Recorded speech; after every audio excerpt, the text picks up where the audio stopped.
अबलो नशानी अब नान से, भूल हो गई, गलती हो गई अभी तक, आज से निश्चय करो। हमारे लिए तो प्रतिदिन नया जन्म है।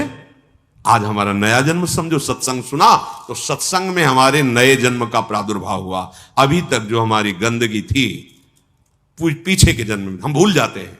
आज से इसी क्षण से हम नया जीवन अपना बनाते हैं, अध्यात्म मार्ग का जीवन बनाते हैं और ऐसा निश्चय करते हैं जो टूटे ना। निश्चय में बहुत बड़ी सिद्धि है। देखो पिंगला जी का जैसे बताया, तैसे भागवत में एकादश स्कंद में तितिक्ष ब्राह्मण का देखो, गृहस्थी में रहते थे, लड़के बच्चे थे, खूब धन कमाया, वो बड़े ही कंजूस स्वभाव के थे, न परिवार को भोगने देते थे न स्वयं भोगते थे। अब कुछ ऐसी विपरीत परिस्थिति आई, सब दिन होत न एक समान, राजदंड उन पे लागू हुआ तो काफी अर्थ तो टैक्स में चला गया। फिर परिवार के जनों ने देखा कि ये तो कंजूस है, 1 रुपया भी नहीं देगा। वो लोग इधर उधर से आंख मार के फिर आग लग गई। अब परिवार वालों ने उसका त्याग कर दिया, केवल अकेला, कोई उससे प्यार नहीं करता, अर्थ उसके हाथ से चला गया सब। अब विचार किया कि मेरा पूरा जीवन निकल गया, उत्तम वर्ण में जन्म हुआ था, वृद्धावस्था गई, अब क्या होगा, क्या होगा? जिनको मैंने पाला पोषा, जो बड़ी मेहनत से धन कमाया, तो सब नष्ट हो गया। परिवार वाले कोई देखते ही नहीं। जानते हो उसका निश्चय, देवता इस बात के साक्षी हैं कि आज से मैं अपने जीवन को श्री भगवान के चरणों में समर्पित करता हूं, सब कुछ सहूंगा और निरंतर भगवान का भजन करूंगा। वो इतना बड़ा महापुरुष उसी निश्चय से हो गया कि भगवान उद्धव जी को उसकी कथा सुना रहे हैं। कोई साधना नहीं हुई थी, परिस्थिति ने ऐसा निश्चय करवा दिया। तो जरूरी है वो परिस्थिति आवे तब तुम निश्चय करो। क्या सत्संग में तुम निश्चय नहीं कर सकते तो परिस्थिति का इंतजार करोगे कि ऐसी विपत्ति आवे, ऐसी ठोकर लगे, ऐसी दुर्दशा हो तब तुम निश्चय करो? अरे उसके पहले ही निश्चय कर लो तो दुर्दशा काहे को होगी। ऐसा नहीं कि उसका जीवन मंगलमय हो गया। अब उसके कर्मों का क्षय करने के लिए जब वो संन्यास भाव लेकर विचरण करता, भिक्षा मांगता, तो लोग थूकते, स्पष्ट लिखा हुआ मूत देते, बांध देते, पीटते, उसकी भिक्षा छीन लेते। पर वो अंदर अंदर विचार करता नहीं, किसी का दोष नहीं है इसमें किसी का दोष नहीं।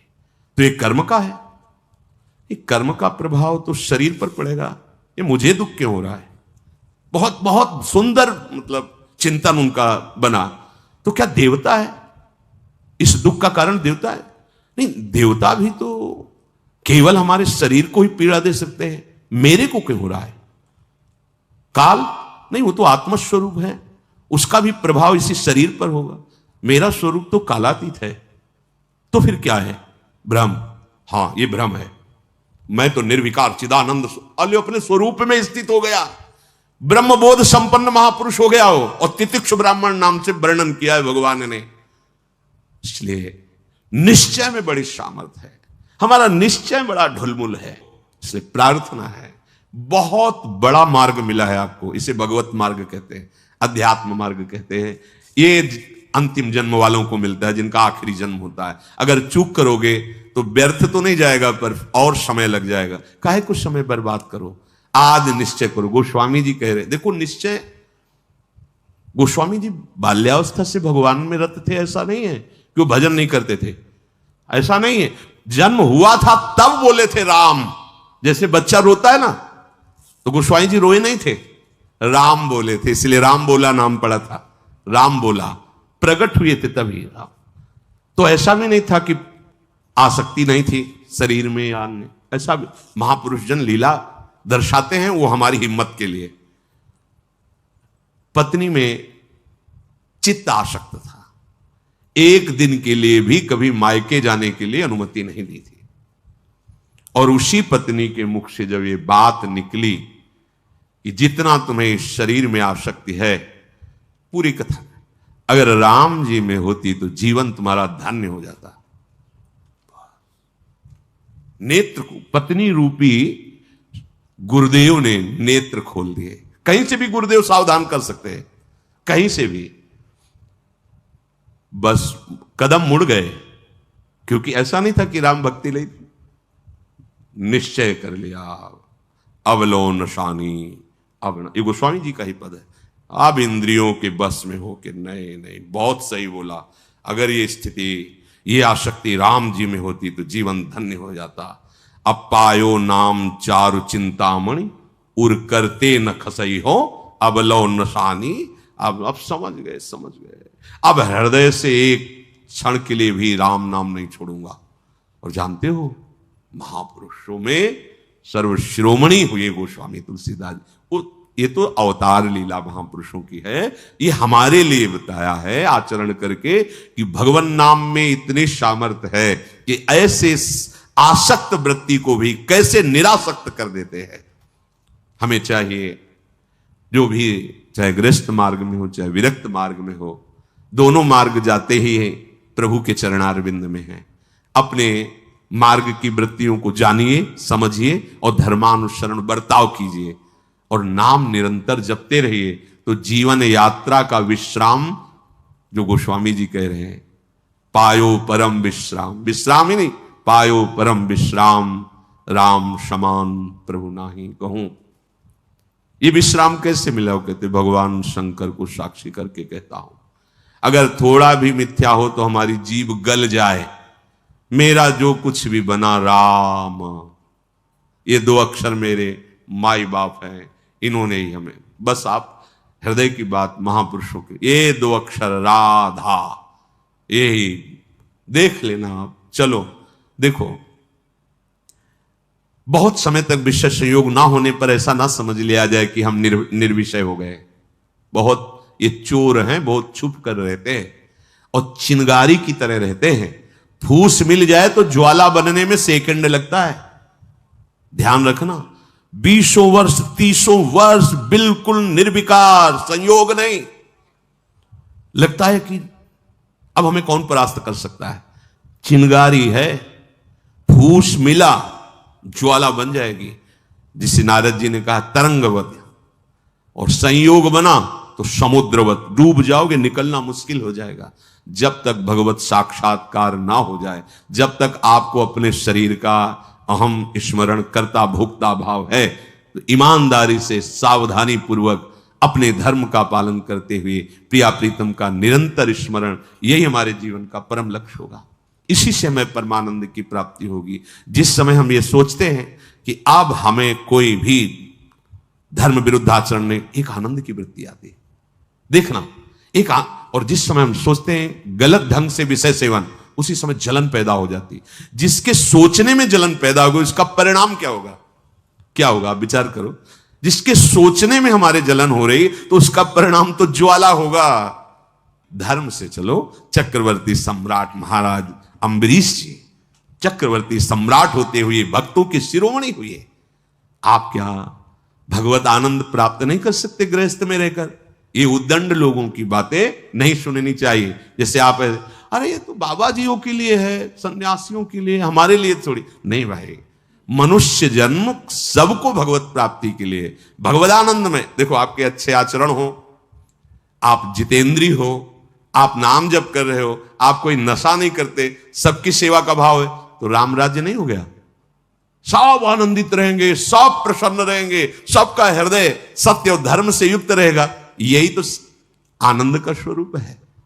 जब आप शास्त्र और सत्संग स्वीकार नहीं करते तो आपके अंदर आसुरी वृत्ति बढ़ती, राक्षसी वृत्ति, और फिर देखो अपने को दुखी, अपने परिवार को दुखी, अपने नगर को दुखी, अपने देश को कलंकित, क्या क्या नहीं करवा देती है राक्षसी बुद्धि।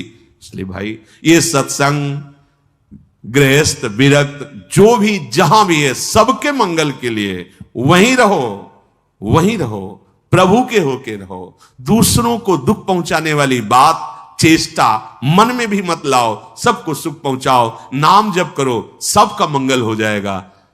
देखो, हम सब तरंगे हैं, समुद्र में ही उछल रहे हैं, हमारा अस्तित्व नहीं है, तरंगों का अस्तित्व नहीं है। ऐसे ही हम भगवत स्वरूप हैं, प्रभु रूपी अगाध समुद्र में हम तरंगे की तरह है, हमारी कोई सत्ता नहीं है। ये जो सोच रहे हो ना, सत्ता नहीं, सत्ता उन्हीं की है, उन्हीं की है। अभी आप समझ नहीं पा रहे। तरंग है क्या? समुद्र ही तो है। वायु विकार खत्म हुआ, समुद्र ही था, समुद्र ही है, बीच में तरंगे, ये सब तरंगे हैं। मन की तरंगे मिटा दो, फिर देख लो आप क्या हो, भगवत स्वरूप परम आनंद में। अब चाहे सृष्टि में रहो चाहे धाम में जाओ, कोई फर्क नहीं पड़ता। व्यवहार में भी रहते हुए परमानंद, शरीर छूटे तो प्रभु में परमानंद। उसी के लिए तो हम प्रयास करें, जितनी चेष्टाएं कर रहे हैं सुख के लिए ही तो कर रहे हैं।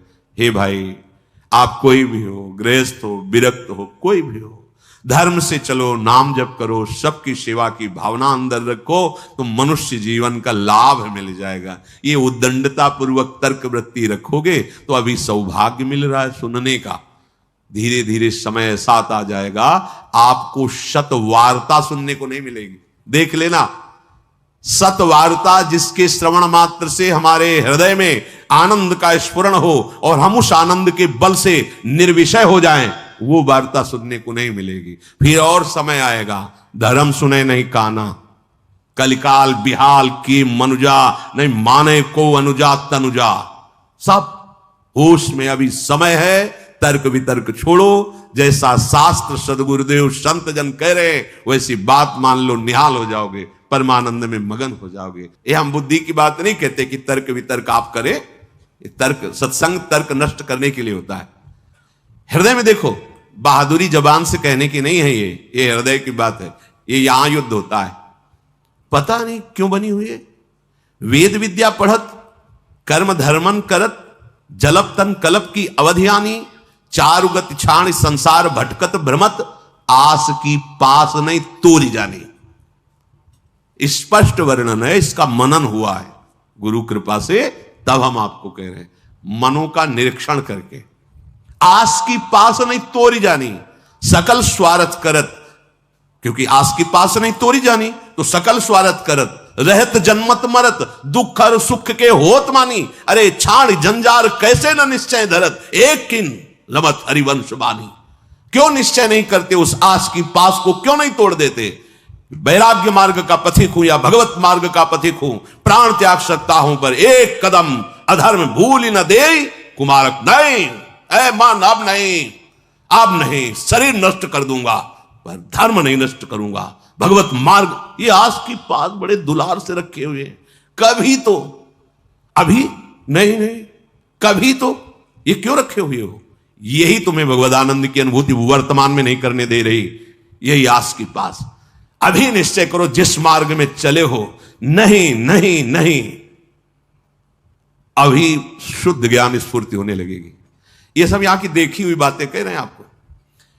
बच्चापन से इस मार्ग में है तो यहां देखी हुई बातें कर रहे हैं। बहुत वैराग्य में जीवन, एकांतिक जीवन, फिर भी आशा। पूछो उससे किसकी आशा, क्यों, क्या चाहिए? उत्तर नहीं मिल रहा। चाहिए ये भोग? नहीं, देखना भी नहीं, तो आशा क्यों? पता नहीं। आप देखो, अंदर से देखो, जब यहां की बात कही जाएगी ना तो सबके यहां की बात होगी।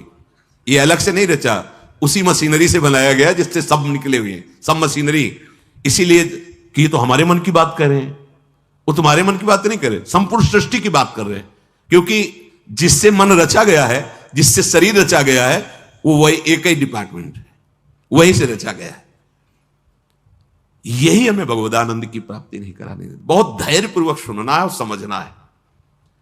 यह हम अपने मन की बात कहते हैं, इसको पढ़ा है, इसको देखा है, इसको समझा है। वैराग्य में जीवन है, इतना भी कहीं गुंजाइश नहीं है, फिर भी आशा है। पूछा जाए इसको भोगों के लिए तो ना है, फिर भी आशा है। ये क्यों है? यही छाणी जंजार क्यों न निश्चय धरत, निश्चय क्यों नहीं कर रहा तू? तेरे निश्चय की कमी के कारण ये आशा की फांसी बनी हुई है। जब तक ये आशा की फांसी बनी रहेगी तब तक तुझे परमार्थ वस्तु का स्फुरण नहीं होगा। पक्की बात है। ये जो शुद्ध ज्ञान है स्फुरित ही नहीं होता, कामना से ढका रहता है। जैसे कोहरे की ताकत नहीं कि सूर्य को ढक ले, पर मेरे नेत्रों के ढकने के कारण लगता है सूर्य ढक गया। ऐसे ही ज्ञान स्वरूप जो भगवद अंश है, इसमें स्फुरणाएं होती, जैसे सूर्य की किरणें निकलती ना, ऐसे इसमें ज्ञान की तरंगे निकलती रहती, आनंद की तरंगे निकलती रहती। वो आपके अनुभव में आपकी ही तरंग है, अनुभव में इसलिए नहीं आती कि कामना रूपी, आशा रूपी कोहरा फैल गया। पिंगला जी ने कोई साधना नहीं की थी ज्ञान प्राप्ति की। ज्ञानियों के परम गुरु विदेहराज जनक जी के ही नगर में रह रही थी, पर वैश्यावृत्ति करती थी। देखिए, पढ़ के देख लीजिए, बहुत सूक्ष्मता से मनन करते हुए तो आपको उत्तर मिल जाएगा। अपने शरीर का श्रृंगार करके बैठ गई। संध्या के समय से कोई पुरुष उधर से आता दिखाई देता तो ये पुरुष हमें धन देगा, हमारे शरीर का सेवन करेगा, निकल गया। ये नहीं तो ये करेगा। ऐसे रात्रि अर्धरात्रि हो गई। भगवद अवतार अवधूत शिरोमणि श्री दत्तात्रेय जी भ्रमण करते हुए वही सर्वज्ञ महापुरुष थे, उसकी वृत्ति में ही अपनी वृत्ति लगाए हुए थे। तभी तो उन्होंने गुरु बनाया उसको। 24 गुरुओं में पिंगला भी गुरु है, और बड़ा सौभाग्य उसका महाप्रभु हरिवंश चंद्र जी ने श्रीमद चतुरासी जी में भी उसका उदाहरण दिया। यह जो एक मन बहुत ठौर करी, कही कौने सच पायो, जहां तहां विपत्ति जार जुवती लो प्रगट पिंगला गायो। जब अर्धरात्रि हुई तो पिंगला को बहुत कष्ट हुआ। हाय, इस शरीर को बेच करके सुखी होना चाहती है। कितनी अज्ञान वृत्ति।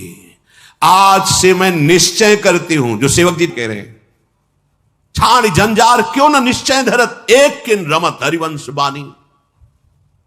ये तुम क्यों आशा की फांसी में लटके हुए हो? कभी तो क्यों ऐसा रखे हुए हो? इसे तोड़ो, नष्ट करो। अभी प्राण निकल जाए पर जीवन में कभी कुमार्ग में कदम नहीं रखेंगे। पिंगला जी ने निश्चय किया, आज के बाद मैं कभी भी किसी पुरुष का संयोग नहीं करूंगी, किसी को नहीं देखूंगी। अपने हृदय में विराजमान सबके हृदय बिहारी भगवान का वर्ण करती हूं और मन वचन कर्म से उनकी आराधना कर। उसी समय इतनी पवित्र हो गई, वो महापुरुष बन गई कि भगवान दत्तात्रेय जी ने 24 गुरुओं में उसको रख लिया, एक गुरु पिंगला जी को बनाया। क्या साधना की थी?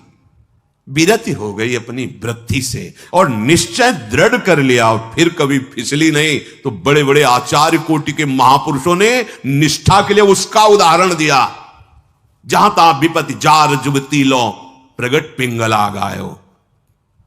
आशा ही परमम दुखम नैरास्यम परमम सुखम। आज के बाद कभी नहीं, मर जाऊंगा कभी नहीं।